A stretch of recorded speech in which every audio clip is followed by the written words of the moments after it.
Wa qala dalam Al-Quran Allah katakan wa ummahatukumul lati arda'nakum wa akhwatukum minar radha'ah. Hadis daripada Sayyidatuna Aisyah radhiyallahu taala anha. Jadi hadis ayat menjelaskan tentang ridha ini memang dalam surah An-Nisa disebutkan bahawa haram menikah itu disebabkan karena ridha. Jadi ada menikah itu disebabkan karena nasab. Nah, karena nasab tu dah jelas itu. Karena nasab tu anak tak boleh kita nikahi. Kakak beradik kita tak boleh menikah. Mintu, kemudian bukan mintu. Ibu bapa tak boleh kita nikahi. Saudara ibu bapa ke atas, ke bawah tak boleh kita menikahi. Kemudian ada haram menikah itu disebabkan karena hubungan pernikahan. Itulah mertua. Mertua itu disebut dengan mahram mu'abbad namanya. Mahrim selama-lamanya. Kita dengan mintuo itu selama-lamanya mahram. Walaupun kita cerai dengan anaknya, walaupun anaknya sudah meninggal dunia, kita dengan mertua tadi tetap tak batal wuduk. Selama-lamanya. Tetap haram menikah. Tak boleh. Ya, kita dengan mintuo kita.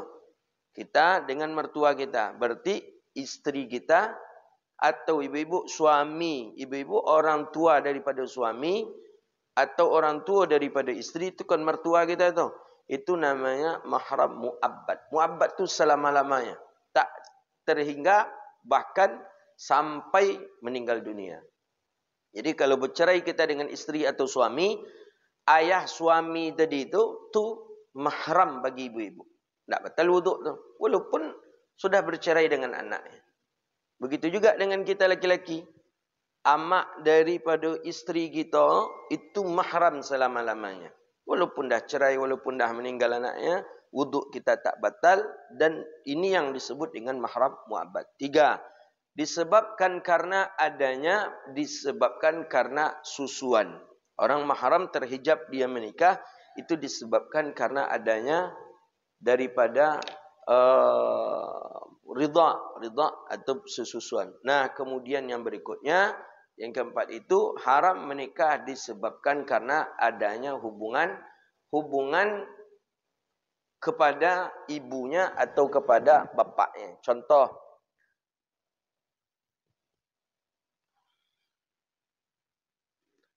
menikah janda dengan duda. Janda membawa anak, duda membawa anak. Janda aku punya anak padusi, duda aku membawa anak laki-laki. Pertanyaan pertama, boleh tak anak jando dan anak duda aku nikah? Ha? Ha? Boleh naknya menikah ke? Boleh. Boleh. Jando menikah, anak jando dengan anak duda menikah boleh. Kini ko jando jududa ko boleh naknya menikah? Boleh. Duda ko anak jando tadi boleh naknya menikah? Nah, itu yang disebut dengan haram daripada pernikahan. Anak duda atau duda menikah je anak jando. Rupa tak jadi je jando ko do anak je nampak dayanya di situ tu umpamanya. Nikah nak menikahnya ke siko ko. Tak boleh ko kalau nyalah menikah jo amak jando jando ko. Tapi kalau menikahnya jo jando kalau do langsung aja nya anak jando ko boleh tak apa-apa. Boleh. Apa nama tu? Rezeki. Boleh. Jadi anak janda dengan anak itu disebut dengan haram disebabkan karena ada sebuah pernikahan. Nah, begitu. Jadi boleh ya dalam syariat boleh. Ikut kan tak ada hubungan ke tu. Anak janda ke beda lah ayahnya maknya beda. Anak duda tadi beda lah ayah maknya. Beda. Kemudian setelah adanya pernikahan duda jo jando lahir pula cik anak. Anak kau anak padusi. Boleh tak anak padusi tadi menikah jo anak duda anak laki-laki tadi? Tak boleh. Dia apa tu? Saudara sebapak dia jadinya. Nah, tu syariat menjaga itu tu. saudara sebapak. Atau kalau ndak pun model itu, lahir anak umpamanya pedusi laki-laki, menikahlah anak laki-laki tadi, boleh nak menikah dengan anak duda yang pedusi. Umpama pedusi lo anak duda tadi. Ndak je dah, masih saudara sebapak namanya itu. Nah, sama apa beda mak. Nah, itu salah satu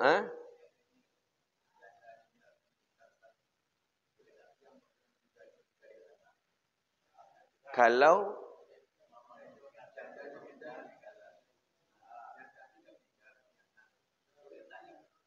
enggak boleh. Enggak boleh.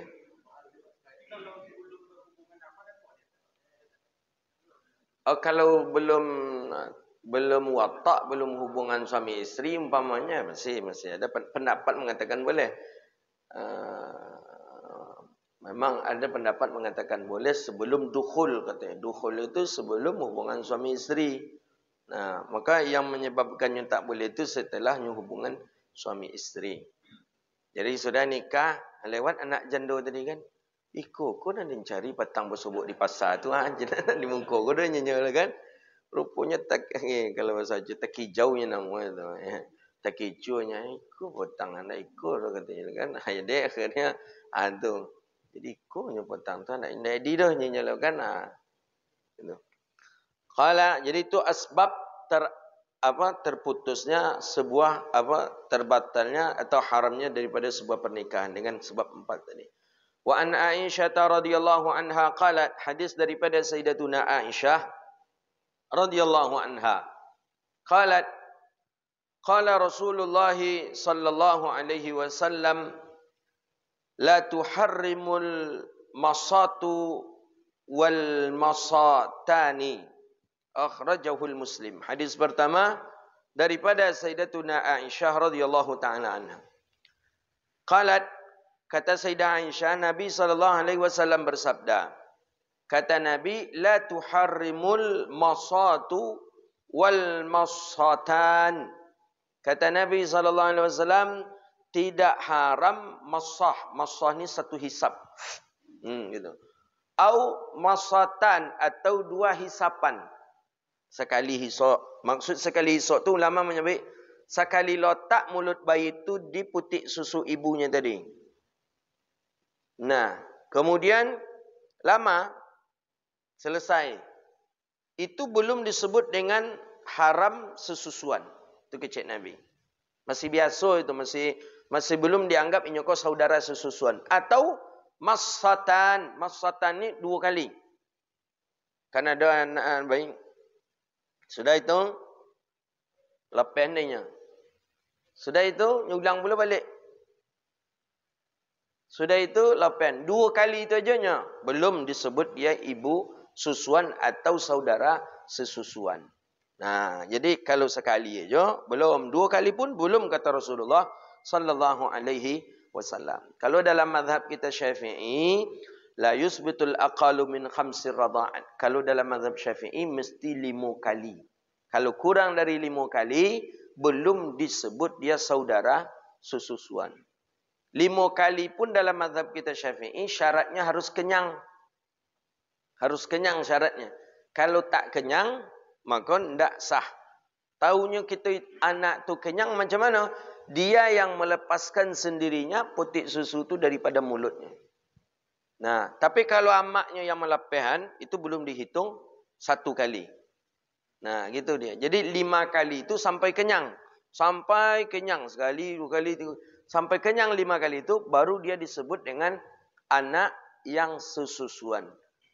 Saudara sesusuan. Kalau belum sampai 5 kali, belum.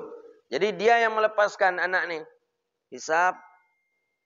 Dah kenyang, dia lepaskan. Itu dihitung sekali baru. Nah, sampai 5 kali kenyang anak tadi menyusu, baru disebut dengan saudara sesusuan. Tapi kalau amaknya yang melepaskan, atau terlepas sendirinya. Apa contoh terlepas sendirinya? Dalam kitab fikih itu, ibunya menyusui anaknya. Kemudian amaknya tadi dia banyak kutu, ambil sikit kutu yang agak jauh seketek. Kumpama. Memang macam tu di kitab dijelaskan seperti itu surahnya. Tu sikit kuku. Ambil sikit kuku tadi ibunya tadi yang sedang menyusui tadi tu. Talopeh rupanya dari mulut bayi. Maka itu belum dihitung 1 kali. Nah, begitu dia. Jadi, yang dihitung 1 kali itu sampai kenyang. 5 kali sampai kenyang itu memang sekali. Anak itu yang melepaskan sendirinya. Itu tandanya lah kenyang. Dihitung sekali itu. Abekonya menangi pula, ulang pula susuan balik. Sampai inyo pula yang melepaskan. Lah 2. Nah, begitu dalam mazhab Syafi'i. Sampai 5 kali sampai kenyang. Tapi kalau menyusu sekali saja, kemudian dilepaskan karena kesibukan kita, kemudian mereka ulang pula balik, susui balik. Kita pula yang melepaskan ibunya. Belum dihitung itu dengan hitungan yang mengenyangkan. Begitu dalam mazhab kita Syafi'i. Makanya tidak aja sembarang-sembarangan kita menjadi saudara sesusuan itu. Kadang-kadang masyarakat kita menyusukan tidak sampai 5 kali.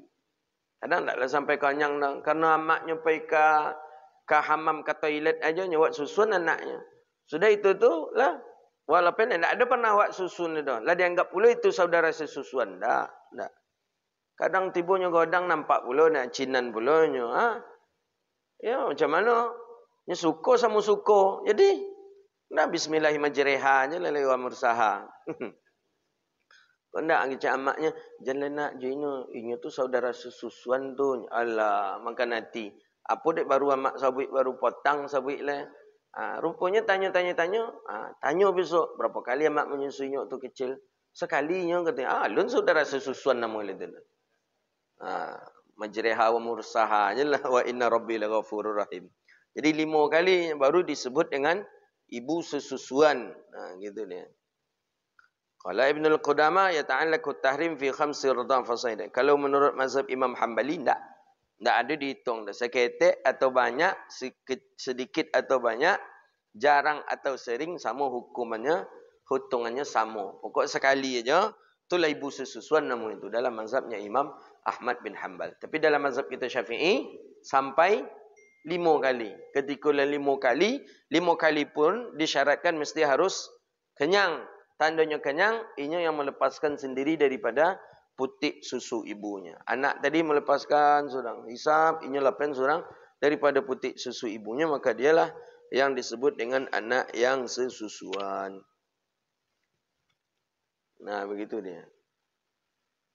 Wa ummahatukum allati arda'nakum wa akhwatukum minar radha'ah.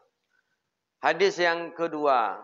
Wa anha, dan daripada Sayyidatuna Aisyah radhiyallahu anha qalat, qala Rasulullah sallallahu alaihi wasallam, unzurna, hai perempuan, hai para ibu, hai para perempuan, perhatikanlah, man ikhwanukun, siapa saudara-saudari perempuan, siapa saudara-saudari kamu.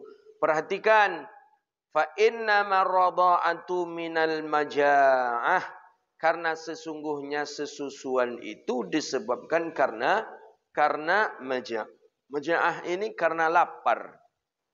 Ya, karena lapar. Maka disusukan. Nah, itu saja. Bukan disebabkan karena yang lainnya. Nah, gitu. Jadi ini hadis ini asbabul wurudnya. Masuk saudara sesusuan. Jadi ada orang yang duduk dekat Sayyidah Aisyah. Nabi agak marah. Agak merah muka Nabi SAW. Qalat, kata Sayyidah Aisyah, qultu ya Rasulullah, innahu akhi minar radha'ah. Inyo ko saudara aku sesusuan ya Rasulullah. Nah, jadi Nabi beritahu ke Sayyidah Aisyah. Jadi Nabi tentu ya ada marahlah Nabi. Ada laki-laki di samping Sayyidah Aisyah. Langsung Sayyidah Aisyah katakan, huwa ya Rasulullah innahu akhi minar radha'ah. Dia ini adalah saudara sesusuan dengan aku ya Rasulullah. Wa qala, jadi kemudian kata Nabi SAW, perhatikanlah saudara-saudara kalian itu, kata Rasulullah. Karena sesungguhnya radha'ah itu minal maja'ah. Makanya disyaratkan kenyang dalam mazhab Syafi'i itu supaya jelas batasannya. Bukan sekedar menyusukan saja tak kenyang. Tapi memang sampai kenyang itulah menjadi batasannya. Kenapa kenyang? Karena Nabi katakan di sini lapar. Kalau lapar, kebalikan dari lapar adalah kenyang. Sampai kenyang. Wa anha qalat, ja'at Sahlatu ibnu Suhailin. Datang Sahal bintu Suhailin. Faqalat ya Rasulullah. Nah, jadi kata Sahlah, anak perempuan daripada Suhail, datang ke Rasulullah. Inna Saliman, sesungguhnya Salim ko budak daripada Abi Huzaifah, bersama kami di rumah kami. Nah, Salim ko seorang budak. Jadi kecik Sahlah, anak perempuan Suhail, ya Rasulullah, Salim ko budak Abi Huzaifah, bersama kami di rumah kami.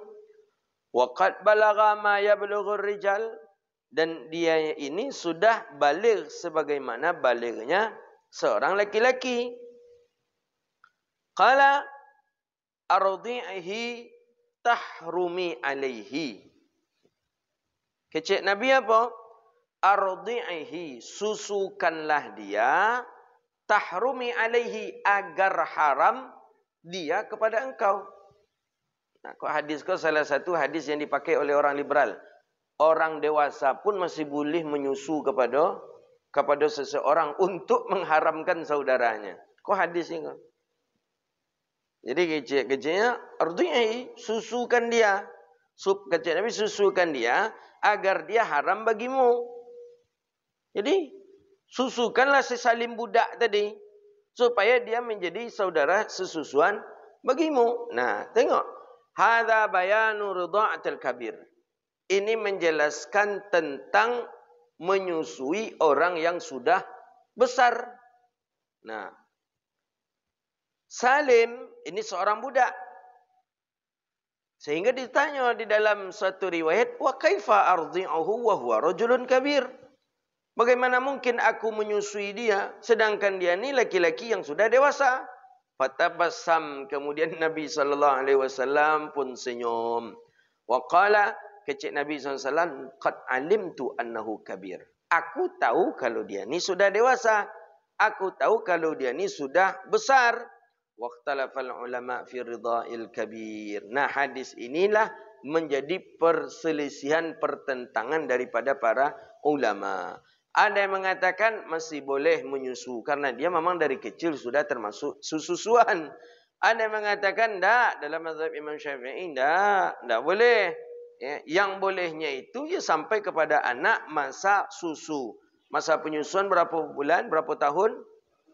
2 tahun. Disebutkan dalam hadis, wal walidatu yurdi'na auladahunna haulaini kamilaini liman arada ayyutimma ridha'ah. Dalam mazhab Syafi'i tak bisa lagi. Begitu. Sampai batas 2 tahun saja. Tapi menurut Imam Zafar itu boleh sampai kepada 3 tahun. Nah, ada yang mengatakan sampai kepada dia baligh pun masih boleh untuk menyusui. Tapi ini kan pendapat-pendapat yang lemah. Kita dalam beramal, berhujah, ambil pendapat yang kuat. Pendapat yang kuat ya dalam mazhab kita Syafi'i jelas bahawa tidak boleh menyusu daripada orang yang baligh. Nah, itu dia. Fa innahu khususiyatul Salim wa Sahlam. Ada pendapat mengatakan itu hadis tu khusus untuk Salim saja. Salim saja yang boleh, karena si Salim ini dia pernah menyusu kepada ibunya si Sahlah binta Suhail. Kepada dia saja boleh. Nah, kepada yang lain tak boleh. Fatakal am'a wa kana qabla ta'am. Makanya kenapa bolehnya menyusu tu kecik Nabi sebelum makan. Wa kana qabla ta'am, masa-masa itu sebelum dia makan. Makanya dibolehkan menyusu. Tapi kalaulah makan, maka ada pendapat mengatakan tak boleh lagi dia untuk menyusu kepada orang lain. Di kita termasuk cepat anak makan. Di kita anak makan usia 6 bulan kalau tak salah. 6 bulan sudah mulai diberi dia nasi tim. Belum lagi masih bubur, apa namanya itu? Promina, apa namanya itu? Masih disuapkan dengan itu.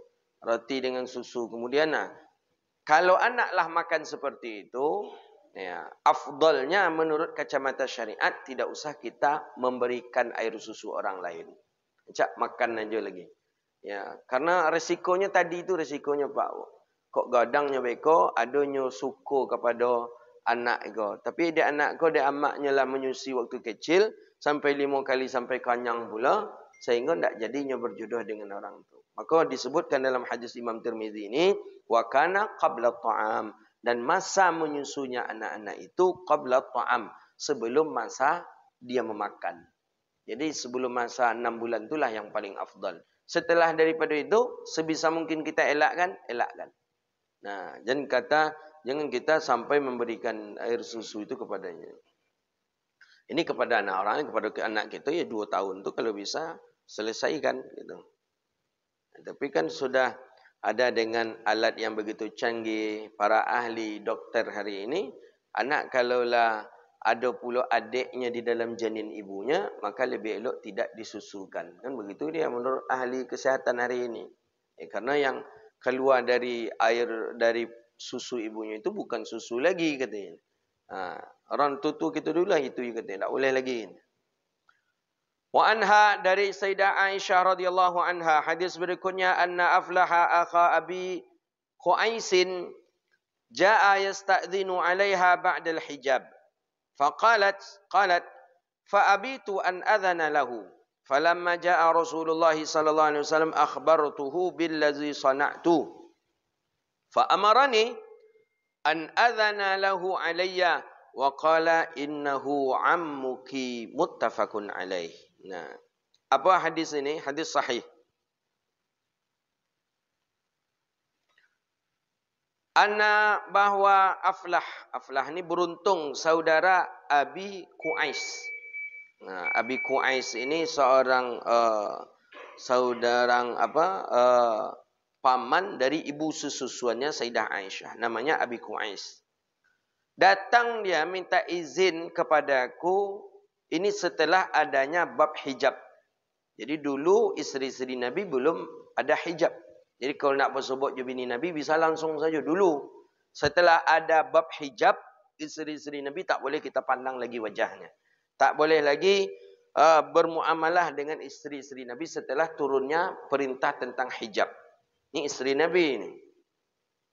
Aku tak mau, kata Sayyidah Aisyah, untuk dekat dengannya. Aku tak mau berjumpa dengannya karena ayat hijab sudah turun, kata Sayyidah Aisyah. Faqalat fa abitu an adzanalah.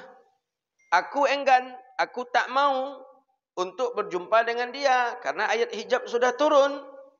Falamma jaa Rasulullah sallallahu alaihi wasallam, manakala datang baginda Nabi sallallahu alaihi wasallam, didengar Nabi. Jadi kata Rasulullah, fa akhbartuhu billadzi. Ada apa? Kenapa? Kata Rasulullah, kata Sayyidah Aisyah, ayat hijab sudah turunkan ya Rasulullah. Sedangkan laki-laki ni, Abi Qais ni nak jumpa juga dengan saya ya Rasulullah. Faqala, apa jawaban Nabi? Fa amarani an adhana lahu alayya. Nah, kata Nabi SAW, biarlah dia nak berjumpa dengan engkau. Mungkin dia punya hajat kepada engkau. Wa qala, kemudian apa kata Nabi? Wa innahu ammuki. Dia itu paman engkau, kata Nabi SAW. Jadi paman itu maksudnya ada ponaan, ada anak daripada Abi Qais ini, isteri daripada Abi Qais ini, itu punya anak dan itu sesusuan dengan Sayyidah Aisyah. Jadi maksudnya kita kakak beradik, kita punya isteri kita punya anak. Anak kita tadi menyusu dengan seorang perempuan. Nah, perempuan tadi itu bagi kita adalah ammuku, pamannya. Nah, begitu dia. Kita ni paman daripada sesusuan, anak sesusuan tadi. Nah, begitu. Jadi termasuk tak boleh menikah tu. Jadi anak sesusuan tu tak boleh menikah dengan bapa sesusuannya. Bapa sesusuan bukan saudara sesusuan tu saja, tapi dengan bapa sesusuannya itu pun tidak dibolehkan dia menikah kalau dia perempuan, begitu dia. Rabi'at ar-Ra'yi wa Ibnu Aliyah wa bint Syafi'i radhiyallahu min qabli rijal la tahrimu syai'.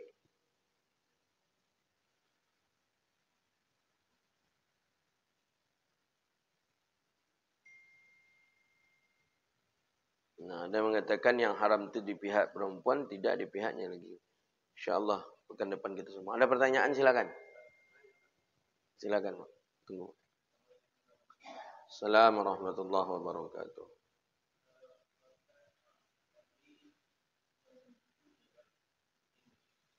Ya. Dot ya.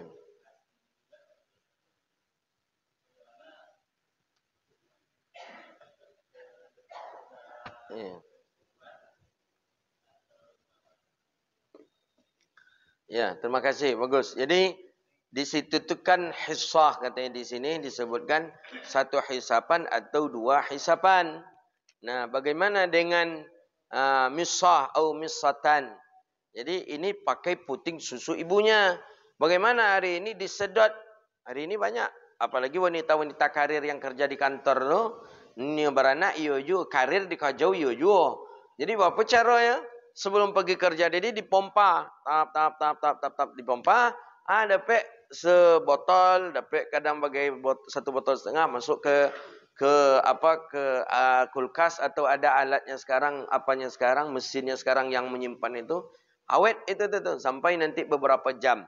Nah, diberikan kepada anak kita. Atau kalau ada anak orang lapar, anak tetangga awak lagi kalau kayaknya umpamanya, apakah itu termasuk daripada saudara sesusuan?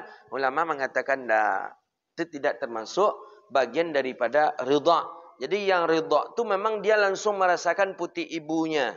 Dia merasakan hangat ibunya, itu yang disebut dengan ridha.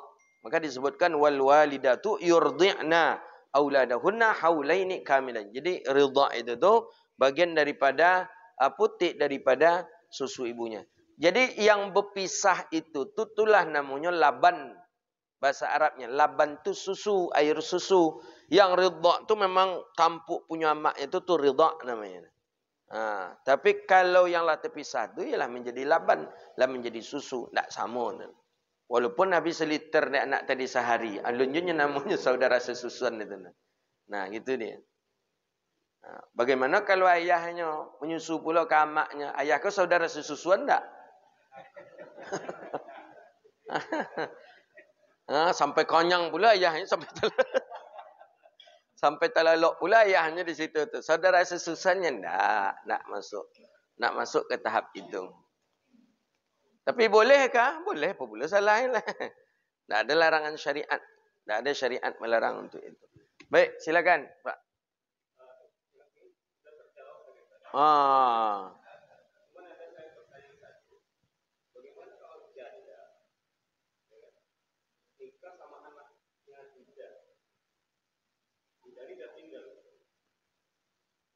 Duda ni sempat nikah dengan janda ini? Tak boleh. Tak. Karena sudah anak suaminya namanya. Tak boleh.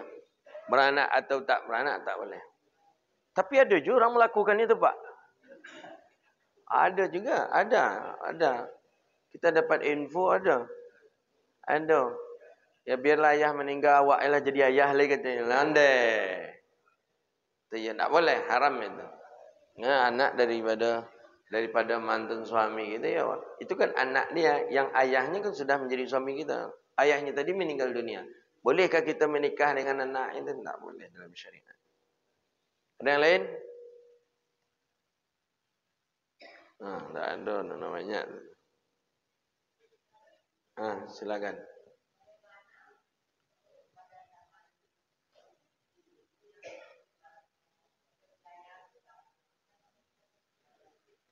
Ya, tukang susu yang diupah. Ya sama dengan tadi tu hitungannya. Kalau sampai 5 kali sampai kenyang, ya berarti anak-anak sesusuan tu. Berapa orang yang menyusui anak yang rutin itu? Ada 5 orang, umpama 4 orang. Anak tetangganya disusukannya. Sampai kenyang 5 kali ke 4 anaknya, berarti anak ni sesaudara ni, saudara sesusuan. Kakak beradik ke 4-4-nya ni termasuk saudara sesusuan bagi yang 4 ini. Berat juga itu. Jadi kalau saudara sesusuan tak bolehnya nikah. Ya, jadi boleh kerja seperti itu, boleh. Boleh dalam syariat boleh.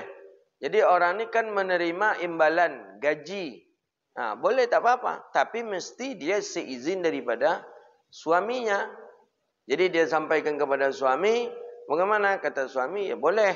Tak apa-apa kata suami. Silahkan saja kata suami. Dah. Berarti dia menyusu. Boleh seorang perempuan menjadi aktivitasnya sebagai ibu susuan tadi. Ibu yang menyusui tadi. Jadi siapa anak orang nitip, hanya susui. Siapa anak orang nitip, susui. Seizin suaminya. Kalau tidak izin suami, tak boleh. Nah, gitu. Bolehkah menjual air susu ibu ASI? Nah, ini khilafiyah ulama. Ini memang ada perbedaan pendapat ulama muasir kontemporer. Ada yang mengatakan menjual air susu ibu atau ASI itu boleh. Nah, disebabkan karena takut daripada mubazir pertama. Terbuang saja. Makanya dia bilang, ada bu, di kota-kota besar ada. Di Jakarta ada tu. Bahkan bisa dipesan melalui, apa tu? Online apa itu, apa namanya itu, Go Ojol itu. Bisa dipesan melalui ojol. Jadi Pak kalau teragak ASI, pesanlah ojol-ojol itu. Ada Jakarta, di daerah-daerah besar ada. Nah, ada ulama berpendapat boleh. Disebabkan karena khawatir mubazir tadi. Keluar. Anak tak mau. Anaknya dipaksa, dicoba, tak bisa. Anak belum bisa, mulutnya. Ada mungkin sakit atau apa. Nas'alullah al-afiyah. Dicoba terus, tak bisa. Coba, dari mubazir, dipompai. Kemudian dijual. Mahal itu bu. Ada jual. Di kota-kota besar ada. Ada ulama berpendapat boleh. Ada yang kedua berpendapat tak boleh. Ya, kenapa tak boleh? Karena ada di sana tasyabuh namanya. Tasyabuh tu penyerupaan binatang dengan perempuan. Tak ada bedanya. Sapi diambil susu sapi dijual ke mana-mana. Ke ibu-ibu diambil susu ibu ke pula dijual pula ke mana-mana. Jadi ada di situ tu tasyabuh persamaan antara perempuan dengan binatang ternak. Maka ulama berpendapat tidak boleh. Ini pendapat yang kedua. Tapi yang pertama tadi mengatakan boleh disebabkan karena ada mubazir. Daripada mubazir, susu ni terbuang, silakanlah. Jual, nikmati. Lumayan je tu. Dapat je piti masuk tu kan. Kalau dapat sebotol atau berapa mili, 70 mili tu harganya 300 sampai 150 ribu. Dapat situ tu agak dua kali itu tu dalam sehari lah gaji 300-nya sehari. Ngamu je beranak tiap tahun aja mak kata ni. Entah apa rupanya untuk jadi untuk mengambil susu tadi. Maka itu pendapat yang kedua mengatakan tak beda katanya. Jangan sampai ada perumpamaan sama antara ibu-ibu perempuan dengan binatang ternak. Maka untuk membedakannya itulah tak boleh dijual susu ASI. Nah, begitu satu pendapat yang kedua tadi. Tapi pendapat yang pertama tadi boleh karena ada di sana tu mubazir daripada terbuang bisa dimanfaatkan untuk oleh orang lain. Itu fikih muasir, fikih kontemporernya hari ini seperti itu. Ya, silakan Pak.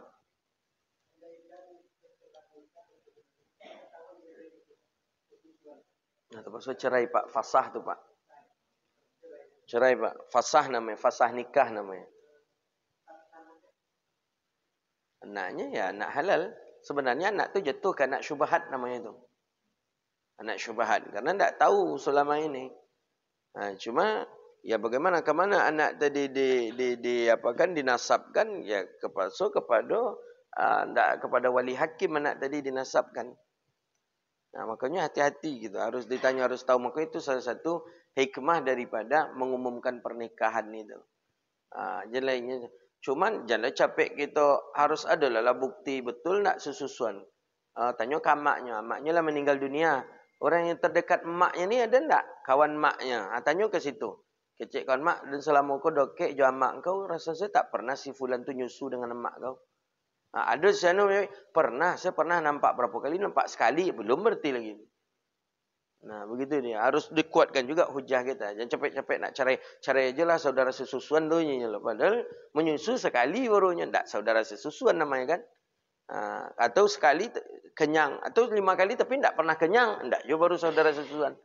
Jadi kecil mazhab kita Syafi'i 5 kali tapi kenyang. Tanda kenyangnya tadi lainnya yang melepaskan daripada sendiri peti susu ibunya.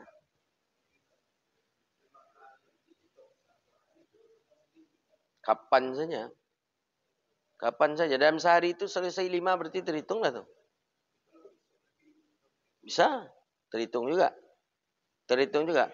Sehari itu umpamanya 5. Tapi sampai kenyang. Lah masuk tu.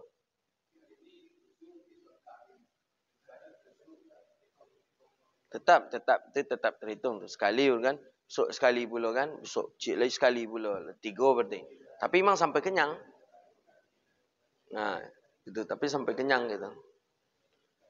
Hadza wabillahi at-taufiq. Rabbana atina fid dunya hasanah wa fil akhirati hasanah wa qina adzabannar. Allahumma faqihna fid din wa 'allimna ta'wil wahdina ila siratikal mustaqim. Rabbana zalamna anfusana wa illam taghfir lana wa tarhamna lanakunanna minal khasirin.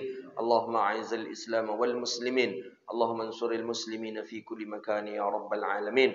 Rabbana innana amanna faghfir lana dhunubana wa kaffir 'anna sayyi'atina wa tawaffana ma'al abrar.